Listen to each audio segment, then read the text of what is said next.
नमस्कार, news for nation देख रहे हैं आप। मैं हूं आपके साथ रश्मि। क्या 2022 यूपी विधानसभा चुनाव में यूपी के सीएम योगी आदित्यनाथ वर्सेस बिहार के सीएम नीतीश कुमार के बीच लड़ाई देखने को मिलेगी? ये सवाल इसलिए क्योंकि अब जेडीयू की तरफ से कमर कस के तैयारी की जा रही है और ये तैयारी है यूपी विधानसभा चुनाव को लेकर। आपको बताएं कि जेडीयू ने पहले ही इस बात का ऐलान कर दिया है कि यूपी में जेडीयू अपने दमखम से लड़ेगी और साथ ही साथ जीत भी हासिल करेगी। लेकिन इस सबके बीच जेडीयू के जो बैठक हुई उसमें इस बात की भी चर्चा हुई कि पहले बीजेपी उन्हें कितनी हिस्सेदारी देती है वो देखना होगा, और अगर बीजेपी ने उन्हें सही हिस्सेदारी नहीं दी, यानी कि जितने सीट की मांग जेडीयू की तरफ से की जा रही है, अगर उतने सीटों पर बीजेपी ने उन्हें चुनाव लड़ने नहीं दिया तो फिर जेडीयू अपने दम पर पूरे 200 सीट पर चुनाव लड़ेगी। यानी कि अब यूपी में CM Nitish Kumar versus CM Yogi Adityanath के बीच आर पार की लड़ाई देखने को मिलेगी। क्या कुछ जानकारी है हमारे पास, किस तरह से जेडीयू अपने दम पर चुनाव लड़ने की तैयारी कर रही है, और साथ ही साथ जेडीयू की तरफ से यूपी चुनाव को लेकर क्या कुछ रणनीति बनाई जा रही है, आपको पूरी जानकारी देते हैं।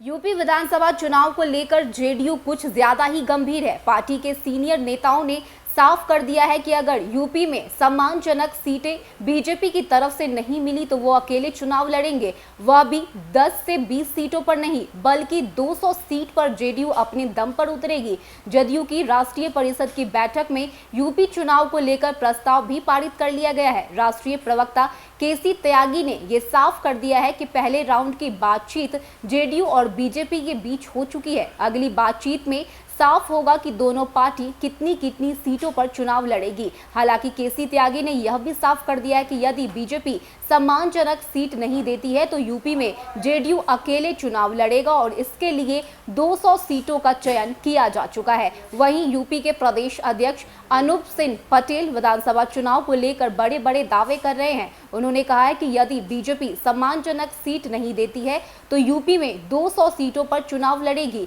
एक कदम आगे बढ़ते हुए अनूप सिंह ने कहा, यदि बीजेपी सम्मानजनक सीट नहीं देती है तो उसका हाल 2012 जैसा ही होगा। 2012 में बीजेपी विधानसभा चुनाव में मात्र 47 सीटों पर आकर सिमट गई थी। जेडीयू के प्रदेश प्रवक्ता अभिषेक झा का कहना है, राष्ट्रीय परिषद की बैठक में यह लक्ष्य निर्धारित किया गया है कि जल्द से जल्द जेडीयू को राष्ट्रीय पार्टी बनाना है। इसके लिए हमें हर राज्य में विधानसभा चुनाव में वोटिंग परसेंटेज बढ़ाना होगा, तभी हम राष्ट्रीय पार्टियों की फेयरिस्ट में शामिल हो पाएंगे। इसी के मद्देनजर यूपी चुनाव में भी हम बड़ी हिस्सेदारी चाहते हैं। उन्होंने बताया कि यूपी में जेडीयू को लोग काफी पसंद करते हैं। सीएम नीतीश कुमार की छवि विकास पुरुष की है, हमें इसका भरपूर फायदा भी मिलेगा और हम वहां कई सीटों पर चुनाव जीतने की स्थिति में हैं। वहीं जेडीयू की इस तैयारी पर बीजेपी के नेता बस इतना ही कह रहे हैं कि सब कुछ केंद्रीय नेतृत्व तय करेगा। जेडीयू के इस उत्साह को देखते हुए आरजेडी के नेता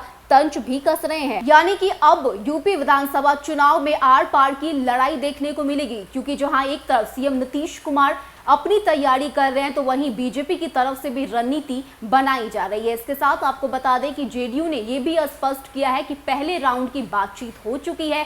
ऐसे में अब इंतजार है दूसरे राउंड का। देखना होगा कि इस दूसरे राउंड की बातचीत में बीजेपी कितने सीट की सहमति बनाती है और जेडीयू को बीजेपी की तरफ से कितनी सीट मिलती है। लेकिन इसके साथ ही जेडीयू ने अपनी तरफ से यह भी साफ कर दिया है कि अगर सम्मानजनक सीट नहीं मिली तो जेडीयू अपने दम पर यूपी में उतरेगी और 10-20 नहीं बल्कि 200 सीटों पर चुनाव लड़ेगी, क्योंकि सीएम नीतीश कुमार का व्यक्तित्व यूपी में बेहद पसंद किया जाता है। विकास पुरुष के तौर पर सीएम नीतीश कुमार को जाना जाता है। ऐसे में यूपी की जनता भी सीएम नीतीश कुमार को ही वोट देगी और वोट बैंक जेडीयू के खाते में जाएगा। ऐसे में अब देखना होगा कि सेकेंड राउंड की मीटिंग में बीजेपी और जेडीयू के बीच क्या कुछ बातचीत होती है। क्या जेडीयू बीजेपी के साथ आकर चुनाव लड़ती है या फिर जेडीयू अपने दमखम पर यूपी में उतरती है और योगी आदित्यनाथ को टक्कर देती है। फिलहाल के लिए इतना ही। ज्यादा अपडेट के लिए आप बने रहिए न्यूज फॉर नेशन के साथ। नमस्कार।